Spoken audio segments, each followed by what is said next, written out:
ಸ್ನೇಹಿತರೆ, ಇವತ್ತಿನ ವಿಡಿಯೋದಲ್ಲಿ ನಾನು ನಿಮಗೆ ಲೈನಿಂಗ್ ಬ್ಲೌಸನ್ನು ಈಸಿ ಮೆಥಡಲ್ಲಿ ಯಾವ ರೀತಿ ಸ್ಟಿಚ್ ಮಾಡಬೇಕು ಅನ್ನೋದನ್ನು ಈ ವಿಡಿಯೋದಲ್ಲಿ ತಿಳಿಸ್ಕೊಡ್ತೀನಿ. ವಿಡಿಯೋನ ದಯವಿಟ್ಟು ಕೊನೆವರೆಗೂ ನೋಡಿ. ಸ್ನೇಹಿತರೆ, ನಾನು ಲೈನಿಂಗ್ ಬ್ಲೌಸನ್ನು ಆಲ್ರೆಡಿ ಕಟ್ ಮಾಡ್ಕೊಂಡಿದ್ದೀನಿ. ಹಾಗೆ ಇದ್ದು ಕಟಿಂಗ್ ವಿಡಿಯೋ ಕೂಡ ನನ್ನ ಚಾನಲ್ ಇದೆ, ದಯವಿಟ್ಟು ಬೇಕಾದ್ರೆ ನೋಡ್ಬೋದು. ಹಾಗೆ ಈ ವಿಡಿಯೋ ಕೆಳಗಡೆ ಆ ಲಿಂಕನ್ನು ಕೊಟ್ಟಿರ್ತೀನಿ. ಇವಾಗ ನೋಡಿ, ಮೊದಲಿಗೆ ಬಂದು ನಾನು ಲೈನಿಂಗನ್ನು ಮೇನ್ ಫ್ಯಾಬ್ರಿಕ್ಕಿಗೆ ಅಟ್ಯಾಚ್ ಮಾಡ್ಕೊಳ್ಳೋಣ. ನೋಡಿ, ಮೊದಲಿಗೆ ಒಂದು ಫ್ರಂಟ್ ಪಾರ್ಟನ್ನು ಅಟ್ಯಾಚ್ ಮಾಡ್ಕೊತಾ ಇದ್ದೀನಿ. ಈ ರೀತಿ ನೋಡಿ, ಲೈನಿಂಗಿಗೆ ನಾವು ಮೇನ್ ಬಟ್ಟೆಯಲ್ಲಿ ಉಲ್ಟಾ ಸೀದಾ ನೋಡಿಕೊಂಡು ಮಾರ್ಕ್ ಮಾಡ್ಕೋಬೇಕು. ಲೈನಿಂಗಿಗೆ ಇಲ್ಲಾಂದರೆ ಎರಡು ಕಡೆಗೆ ಒಂದೊಂದು ಇಂಟು ಮಾರ್ಕನ್ನು ಹಾಕೊಂಡ್ಬಿಡಿ, ನಿಮಗೆ ಈಸಿಯಾಗಿ ಸಿಗುತ್ತೆ. ನೋಡಿ, ನಾನು ಇವಾಗ ಮೇನ್ ಫ್ಯಾಬ್ರಿಕ್ಕಿಗೆ ಲೈನಿಂಗನ್ನು ಅಟ್ಯಾಚ್ ಮಾಡ್ತಾ ಇದ್ದೀನಿ.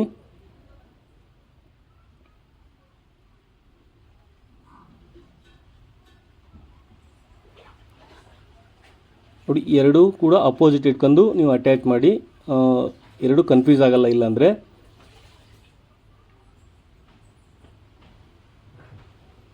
ನೋಡಿ, ಇವಾಗ ನಾನು ನಂತರ ಕಟ್ ಮಾಡ್ಕೊತೀನಿ ಎಕ್ಸ್ಟ್ರಾ ಇರೋದೆಲ್ಲ. ಇವಾಗ ಸ್ಲೀವ್ಗೆ ನಾವು ಲೈನಿಂಗನ್ನು ಅಟ್ಯಾಚ್ ಮಾಡ್ಕೊಳ್ಳೋಣ. ನೋಡಿ, ಅದಕ್ಕೂ ಕೂಡ ಅಷ್ಟೇ ಈ ರೀತಿ ಇಂಟು ಮಾರ್ಕ್ ಹಾಕೊಳ್ಳಿ. ನಿಮಗೆ ಈಸಿಯಾಗಿ ಉಲ್ಟಾ ಸೀದಾ ಅನ್ನೋದು ಗೊತ್ತಾಗುತ್ತೆ. ಎಡಕ್ಕೆ ಬಲಕ್ಕೆ ಕರೆಕ್ಟಾಗಿ ಬರುತ್ತೆ ಸ್ಲೀವ್. ಇಲ್ಲ ಅಂದರೆ ಅದು ಕೂಡ ಮಿಸ್ಯೂಸ್ ಆಗುತ್ತೆ, ಮಿಸ್ ಮ್ಯಾಚ್ ಆಗುತ್ತೆ. ಹಾಗೆ ನೋಡಿ, ಇವಾಗ ಲೈನಿಂಗಿಗೆ ಮೇಲ್ಗಡೆಗೆ ಒಂದು ಸ್ಟಿಚ್ಚನ್ನು ಬಿಟ್ಕೊತಾ ಇದ್ದೀನಿ ನಾನು.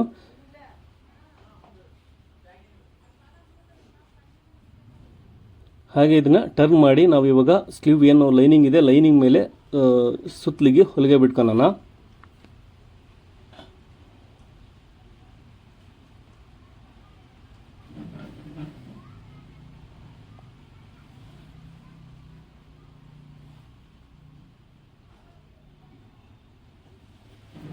ಸ್ನೇಹಿತರೆ, ನೋಡಿ, ಇವಾಗ ನಾವು ಸ್ಲೀವನ್ನು ಅಟ್ಯಾಚ್ ಮಾಡ್ಕೊಂಡಿದ್ದೀವಿ. ಸ್ಲೀವ್ಗೆ ಲೈನಿಂಗನ್ನು ಅಟ್ಯಾಚ್ ಮಾಡ್ಕೊಂಡಿದ್ದೀವಿ. ಹಾಗೆ ಇವಾಗ ಕ್ರಾಸ್ ಬೆಲ್ಟನ್ನು ಲೈನಿಂಗ್ಗೆ ಅಟ್ಯಾಚ್ ಮಾಡೋಣ. ನೋಡಿ, ಈ ರೀತಿ ನಾವು ಅಪೋಸಿಟ್ ಇಟ್ಕೊಂಡು ಇದನ್ನು ಕೂಡ ಅಷ್ಟೇ ಮೊದಲಿಗೆ ಲೈನಿಂಗಿಗೆ ಮೇಲ್ಗಡೆಗೆ 1/2 ಇಂಚ್ ನಾವು ಮಾರ್ಜಿನ್ ಬಿಟ್ಟಿರ್ತೀವಿ, ಅದಕ್ಕೆ ಒಂದು ಸ್ಟಿಚ್ ಬಿಟ್ಕೊಳ್ಳೋಣ. ಹಾಗೆ ಇದನ್ನೇ ಟರ್ನ್ ಮಾಡಿ ಲೈನಿಂಗಿಗೆ ನಾವು ಮೇಲ್ಗಡೆಗೆ ಇನ್ನೂ ಒಂದು ಸ್ಟಿಚ್ಚನ್ನು ಬಿಟ್ಕೋಬೇಕು.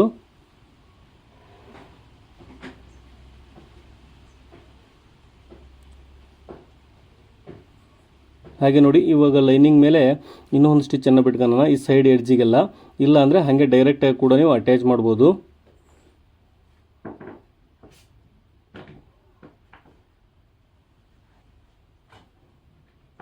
ಸ್ನೇಹಿತರೆ, ನೋಡಿ, ಇವಾಗ ನಾವು ಬ್ಯಾಕ್ ಪಾರ್ಟಿಗೆ ಲೈನಿಂಗನ್ನು ಅಟ್ಯಾಚ್ ಮಾಡ್ಕೊಳ್ಳೋಣ. ಅದಕ್ಕಿಂತ ಮುಂಚೆ ನೋಡಿ, ನಾನು ನೆಕ್ಕನ್ನು ಕಟ್ ಮಾಡಿಲ್ಲ, ಕಟ್ ಮಾಡ್ಕೊತಾ ಇದ್ದೀನಿ ಇವಾಗ.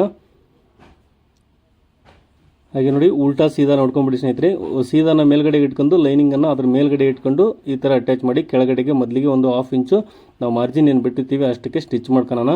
ಹಾಗೆ ಇದನ್ನು ಉಲ್ಟಾ ಮಾಡಿ ಲೈನಿಂಗ್ ಮೇಲೆ ಇನ್ನೂ ಒಂದು ಸ್ಟಿಚ್ಚನ್ನು ಬಿಟ್ಕೋಬೇಕು. ನೋಡಿ, ಈ ರೀತಿ ಇನ್ನೂ ಒಂದು ಸ್ಟಿಚ್ಚನ್ನು ಬಿಟ್ಕೊಳ್ಳೋಣ.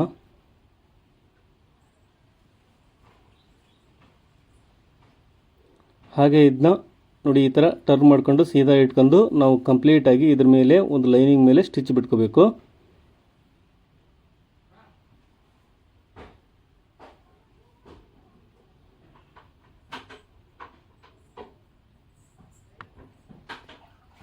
ಸ್ನೇಹಿತರೆ, ನೋಡಿ, ಇದ್ರದ್ದು ಕಟಿಂಗ್ ವಿಡಿಯೋ ಕೂಡ ಇದೆ ನನ್ನ ಚಾನಲಲ್ಲಿ, ದಯವಿಟ್ಟು ನೋಡಿ. ಹಾಗೆ ನೋಡಿ, ಇದನ್ನು ಅಷ್ಟು ಕಟ್ ಮಾಡ್ಕೊತೀನಿ ನಾನು. ಕಟ್ ಮಾಡ್ಕೊಂಡು ನಂತರ ನಿಮಗೆ ಡೈರೆಕ್ಟಾಗಿ ತೋರಿಸ್ತೀನಿ.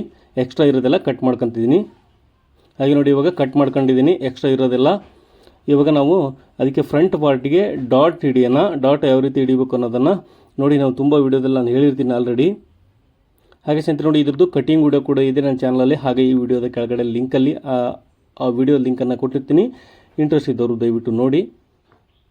ಹಾಗೆ ಇದು ಅಳತೆ ಬ್ಲೌಸ್ ತಗೊಂಡು ಕಟ್ ಮಾಡಿರೋದು, ನಿಮಗೆ ಅದರದ್ದು ವಿಡಿಯೋ ಕೂಡ ಇದೆ. ಹಾಗೆ ನೋಡಿ ಸ್ನೇಹಿತರೆ, ಏನೋ ಡೌಟ್ ಇದ್ದರೆ ದಯವಿಟ್ಟು ಕಮೆಂಟ್ ಬಾಕ್ಸಲ್ಲಿ ಕಮೆಂಟ್ ಮಾಡಿ ತಿಳಿಸಿ. ನಿಮಗೆ ಬ್ಲೌಸ್ ಬಗ್ಗೆ ಏನೋ ಡೌಟ್ ಇದ್ದರೂ ಕಮೆಂಟ್ ಮಾಡಿ ತಿಳಿಸಿ. ನೋಡಿ, ಇವಾಗ ನಾವು ಡಾಟನ್ನು ಹಿಡಿದಿದ್ದೀವಿ. ಇವಾಗ ಸ್ನೇಹಿತರೆ, ಇದಕ್ಕೆ ಬೆಲ್ಟನ್ನು ಅಟ್ಯಾಚ್ ಮಾಡೋಣ. ನೋಡಿ, ಕೆಳಗಡೆ ಬೆಲ್ಟ್ ಇಟ್ಕೊಂಡು ನಾವು ಯಾವಾಗೂ ಉಕ್ ಪಟ್ಟಿ ಇರುತ್ತಲ್ಲ, ಆ ಸೈಡಿಂದನೇ ನಾವು ಬೆಲ್ಟನ್ನು ಅಟ್ಯಾಚ್ ಮಾಡಬೇಕು. ನೋಡಿ, ಇದಕ್ಕೆ ಮೇಲ್ಗಡೆಯಿಂದ ಅಟ್ಯಾಚ್ ಮಾಡೋಣ. ನಾವು ಹುಕ್ ಪಟ್ಟಿ ಕಡೆಯಿಂದನೇ ಬರಬೇಕಂದ್ರೆ ಒಂದು ಮೇಲ್ಗಡೆಗೆ ಒಂದು ಕೆಳಗಡೆಗೆ ಇಟ್ಕೊಂಡು ಅಟ್ಯಾಚ್ ಮಾಡ್ಕೋಬೇಕು. ನೋಡಿ, ಇದನ್ನು ಮೇನ್ ಡಾಟ್ ಇದೆಯಲ್ಲ, ಅದನ್ನ ಫೋಲ್ಡ್ ಮಾಡ್ಕೋಬೇಕು. ಅದು ಫಿನಿಶಿಂಗು ನೀಟಾಗಿ ಬರುತ್ತೆ ಆ ಥರ ಫೋಲ್ಡ್ ಮಾಡ್ಕೊಳ್ಳೋದ್ರಿಂದ.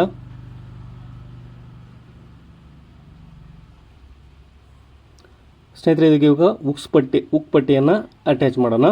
ಅದಕ್ಕಿಂತ ಮುಂಚೆ ನೋಡಿ, ನಾವು ಸೈಡಲ್ಲಿ ನಮಗೆ ಡಾಟು ಬರುತ್ತೆ ಇಲ್ಲ ಅಂತ ನೋಡ್ಕೋಬೇಕು ಸ್ನೇಹಿತರೆ. ಇದು 4ನೇ ಡಾಟ್ ಬರುತ್ತೆ ಇಲ್ಲ ಅಂತೇಳಿ ನೋಡಿ. ಈ ಬ್ಯಾಕ್ ಪಾರ್ಟ್ ಇಟ್ಕೊಂಡು ನಾವು ಬಗಲ್ ಸೈಡಿಂದು ನಾವು ಮೆಜರ್ಮೆಂಟ್ ನೋಡ್ಕೊಂಡ್ರೆ ಗೊತ್ತಾಗುತ್ತೆ. ನೋಡಿ ನಮ್ಗೆ ಇನ್ನೂ ಒಂದು 1/2 ಇಂಚು ಜಾಸ್ತಿ ಬರ್ತಾ ಇದೆ ಫ್ರಂಟ್ ಪಾರ್ಟ್, ಹಾಗಾಗಿ ಇಲ್ಲಿ ಡಾಟ್ ಬರುತ್ತೆ. ಇವಾಗ ನಾವು 1/2 ಇಂಚಿಗೆ ಡಾಟನ್ನು ಎರಡಕ್ಕೂ ಹಿಡಿಯೋಣ. ನೋಡಿ ಎರಡಕ್ಕೂ ಕೂಡ ಕರೆಕ್ಟಾಗಿದೆ ಅಂತ ನೋಡ್ಕೊಳ್ಳಿ. ಇದಕ್ಕೂ ಕೂಡ ಅಷ್ಟೇ 1/2 ಇಂಚು ಎಕ್ಸ್ಟ್ರಾ ಬಂದಿದೆ ಫ್ರಂಟ್ ಪಾರ್ಟಲ್ಲಿ, ಹಾಗಾಗಿ ಇದಕ್ಕೆ ಒಂದು 1/2 ಇಂಚಿಗೆ ನಾವು ಒಂದು ಡಾಟನ್ನು ಹಿಡಿಬೇಕು. ಎರಡಕ್ಕೂ ಕೂಡ ಹಿಡಿಬೇಕಾಗುತ್ತೆ. ನೋಡಿ ಇವಾಗ 2 ಡಾಟ್ ಹಿಡಿದ ನಂತರ ಕರೆಕ್ಟಾಗಿ ಆಗುತ್ತೆ. ಈ ರೀತಿ ನೀವು ಲಾಸ್ಟ್ 4 ಡಾಟನ್ನು ಚೆಕ್ ಮಾಡ್ಕೊಳ್ಳಿ. ಚೆಕ್ ಮಾಡ್ಕೊಂಡ ನಂತರ ನೀವು 4 ಡಾಟನ್ನು ಹಿಡೀರಿ. ಇವಾಗ ನೋಡಿ ಶೋಲ್ಡ್ರನ್ನ ಅಟ್ಯಾಚ್ ಮಾಡೋಣ.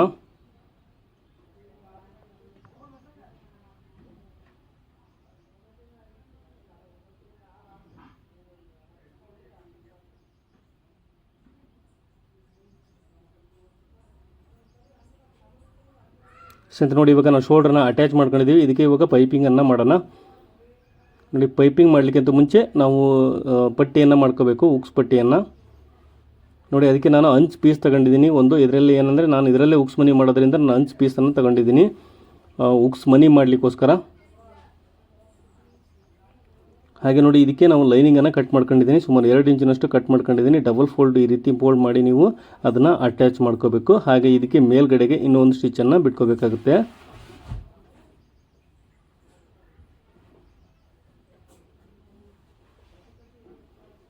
ನೋಡಿ ಇವಾಗ ಇದನ್ನು ನಾವು ಉಕ್ಕು ಮನಿ ಏನು ಮಾಡ್ತೀವಿ ಅದನ್ನು ಸೆಂಟ್ರಿಗೆ ಒಂದು ಸ್ಟಿಚ್ ಬಿಟ್ಕೋಬೇಕಾಗುತ್ತೆ. ಈ ರೀತಿ ಫೋಲ್ಡ್ ಮಾಡ್ಕೊಂಡು ನಾವು ಹುಕ್ಸ್ ಮನಿ ಏನಿದ್ರು ನಾವು ಪೈಪಿಂಗ್ ಮಾಡ್ತೀವಲ್ಲ ಆವಾಗ ಮಾಡಬೇಕು ಸ್ನೇಹಿತರೆ. ಅದನ್ನ ನಾವು ಇವಾಗಲೇ ಮೊದಲಿಗೆ ಮಾಡಿದರೆ ಪೈಪಿಂಗಿಗೆ ಅದಕ್ಕೂ ಸಿಂಕ್ ಆಗಲ್ಲ. ಹಾಗಾಗಿ ನಾವು ಪೈಪಿಂಗ್ ಮಾಡ್ತಾ ಮಾಡ್ತಾ ಕಂಟಿನ್ಯೂ ಆಗಿ ಆ ಹುಕ್ ಮನಿಯನ್ನು ಮಾಡಬೇಕಾಗುತ್ತೆ. ನೋಡಿ ಇದಕ್ಕೆ ಉಕ್ಸ್ ಹಚ್ತೀವಲ್ಲ ಅದಕ್ಕೆ ನಾವು ಪಟ್ಟಿಗೆ ಮೇಲ್ಗಡೆಯಿಂದ ಒಂದು ಸ್ಟಿಚ್ ಬಿಟ್ಕೊಳ್ಳೋಣ, ಇಲ್ಲಾಂದರೆ ಒಳಗಡೆಯಿಂದ ಕೂಡ ಬಿಡ್ಬೋದು ನೀವು.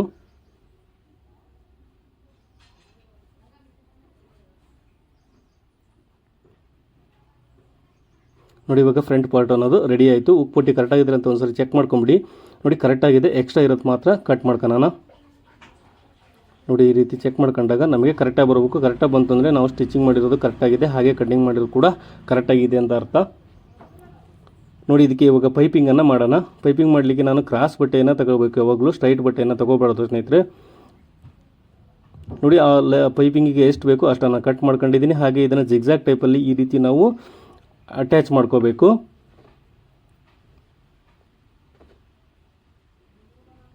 ನೋಡಿ ಅದು ಪೈಪಿಂಗಿಗೆ ಎಷ್ಟು ಬೇಕೋ ಅಷ್ಟನ್ನು ಕಟ್ ಮಾಡ್ಕೊಳ್ರಿ.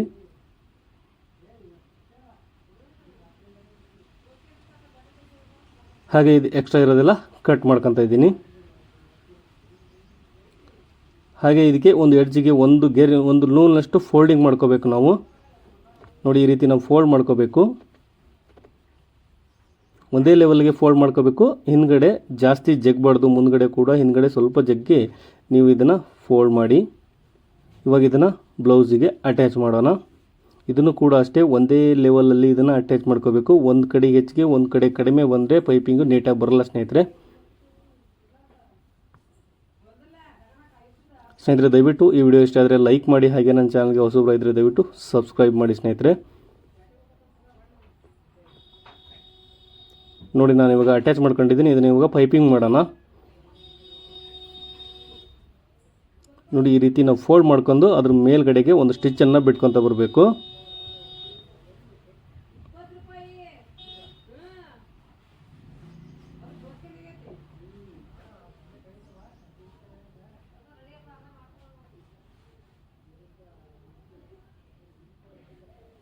ನೋಡಿ ನಿಮಗೆ ಪೈಪಿಂಗಿಂದು ಡೀಟೇಲ್ ವೀಡಿಯೋಸ್ ನನ್ನ ಹತ್ರ ಇದೆ ಸ್ನೇಹಿತರೆ, ನನ್ನ ಚಾನಲ್ ಇದೆ ಆಲ್ರೆಡಿ. ಇನ್ವಿಸಿಬಲ್ ಥ್ರೆಡ್ ಪೈಪಿಂಗು ಪೂರಾ ಬ್ಲೌಸ್ಗೆ ನಾನು ಯಾವ ರೀತಿ ಮಾಡಬೇಕು ಅನ್ನೋದನ್ನು ಒಂದು ವಿಡಿಯೋ ಮಾಡಿ ನನ್ನ ಚಾನಲ್ ಹಾಕಿದ್ದೀನಿ. ದಯವಿಟ್ಟು ಇದ್ದವ್ರು ನೋಡಿ.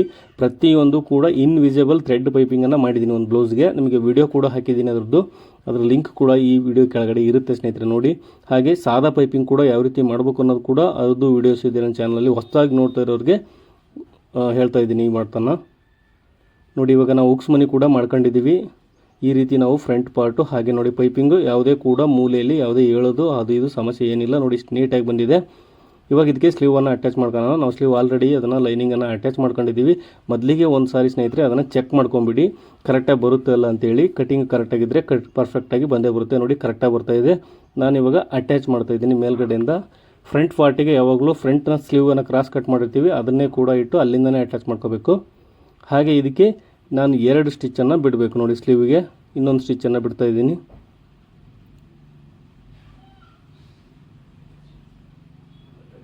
ನೋಡಿ ಇದಕ್ಕೂ ಕೂಡ ಅಷ್ಟೇ ಬ್ಯಾಕ್ ಪಾರ್ಟಿಂದ ಬ್ಯಾಕ್ ಸೈಡು ನಾನು ಸ್ಲೀವನ್ನು ತಗೊಂಡು ಅಟ್ಯಾಚ್ ಮಾಡ್ತಾ ಇದ್ದೀನಿ. ಇದಕ್ಕೂ ಕೂಡ ಅಷ್ಟೇ 2 ಸ್ಟಿಚ್ಚನ್ನು ಬಿಡಿ.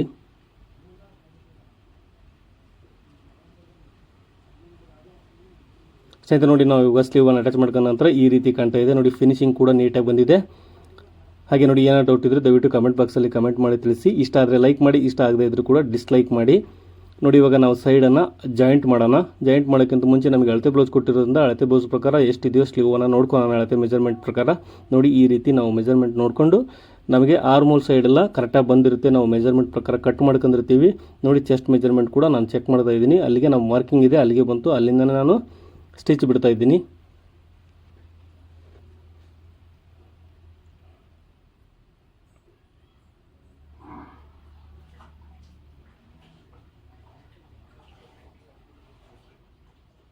ನೋಡಿ ಸ್ನೇಹಿತರೆ, ಕರೆಕ್ಟಾಗಿ ಬರ್ತಾ ಇದೆ ಫ್ರಂಟ್ ಟು ಬ್ಯಾಕು ಎರಡು. ತುಂಬ ಜನ ಕಮೆಂಟ್ ಮಾಡ್ತಾ ಇದ್ದಾರೆ ಫ್ರಂಟ್ ಟು ಬ್ಯಾಕು ಡಿಫ್ರೆನ್ಸ್ ಬರುತ್ತೆ ಅಂತೇಳಿ. ನೋಡಿ ಇದ್ರದ್ದು ಬೇಕಾದ್ರೆ ಕಟಿಂಗ್ ವಿಡಿಯೋ ನೋಡಿ, ಇದ್ರದ್ದು ಕೂಡ ಸ್ಟಿಚಿಂಗ್ ವಿಡಿಯೋ ನೋಡಿ, ನಾನು ಯಾವ ಥರ ಕಟ್ ಮಾಡಿದ್ದೀನಿ. ಹಾಗೆ ಇದನ್ನು ನೀವು ಯಾವ ಥರ ಸ್ಟಿಚ್ ಮಾಡಿದ್ದೀನಿ ನೋಡ್ಕೊಂಡಿದ್ದೀರಲ್ಲ, ಗೊತ್ತಾಗುತ್ತೆ ಈಸಿಯಾಗಿ. ನೀವು ಒಂದೇ ಕಟಿಂಗ್ದು ಹಾಗೆ ಒಂದೇ ಸ್ಟಿಚಿಂಗ್ದು ಒಂದು ಬ್ಲೌಸನ್ನು ನೋಡಿದರೆ ನಿಮಗೆ ಒಂದು ಡೌಟ್ ಅನ್ನೋದು ಒಂದು ಸ್ವಲ್ಪ ಕ್ಲಿಯರ್ ಆಗುತ್ತೆ. ನೋಡಿ ನಾನು 3 ಸ್ಟಿಚ್ಚನ್ನು ಬಿಟ್ಟಿದ್ದೀನಿ, ನೀವು ಕೂಡ 3 ಸ್ಟಿಚ್ ಬಿಡಿ. ಹಾಗೆ ನೋಡಿ ಈ ಸೈಡ್ ಕೂಡ ಇನ್ನೊಂದು ಸೈಡ್ ಇದೆಯಲ್ಲ, ಅದನ್ನು ಕೂಡ ಇದೇ ರೀತಿ ಸೇಮ್ ಅಟ್ಯಾಚ್ ಮಾಡೋಣ. ಅದಕ್ಕೂ ಕೂಡ ನಾನು 3 ಹೊಲಿಗೆಯನ್ನು ಬಿಡ್ತಾ ಇದ್ದೀನಿ. ಆ ಪಕ್ಕದ ನಾವೇನು ಸ್ಟಿಚ್ ಮಾಡಿದ್ದೀವಿ ಅದನ್ನೇ ಬಿಟ್ಟು ಮೆಜರ್ಮೆಂಟ್ ತೊಗೊಂಡು ನಾವು ಸ್ಟಿಚ್ ಮಾಡ್ಕೋಬೇಕು.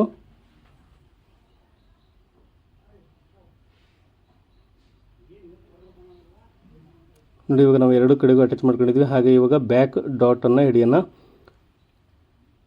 ಬ್ಯಾಕ್ ಸೈಡ್ ಡಾಟನ್ನು ಹಿಡಿಯೋಣ. ನಾವು 1 ಇಂಚಿನ ಡಾಟನ್ನು ಬಿಟ್ಟಿದ್ದೀವಿ. ಹಾಗೆ ಆ 1 ಇಂಚ್ ಕೂಡ ಹಿಡಿತಾ ಇದ್ದೀವಿ. ನೋಡಿ ಇದಕ್ಕೆ ಇನ್ನೊಂದು ನಾವು ಸೈಡಿಗೆ 2 ಸ್ಟಿಚ್ ಬಿಡಬೇಕು ಯಾವಾಗಲೂ ಡಾಟಿಗೆ.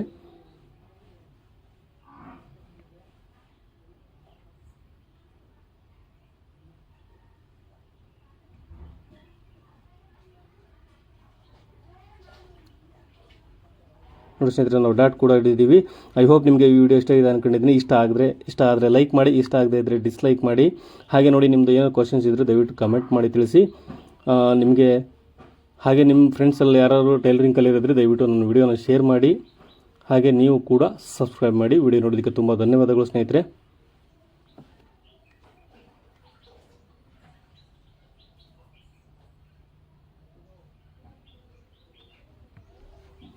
ನೋಡಿ ಇಷ್ಟು ಫಿನಿಶಿಂಗ್ ಆಗಿ ಬಂದಿದೆ. ನಿಮಗೆ ಕಟಿಂಗ್ ವಿಡಿಯೋ ಬೇಕಂದರೆ ನೋಡಿ ಸ್ನೇಹಿತರೆ, ಗೊತ್ತಾಗುತ್ತೆ ಈಸಿಯಾಗಿ ನಿಮಗೆ.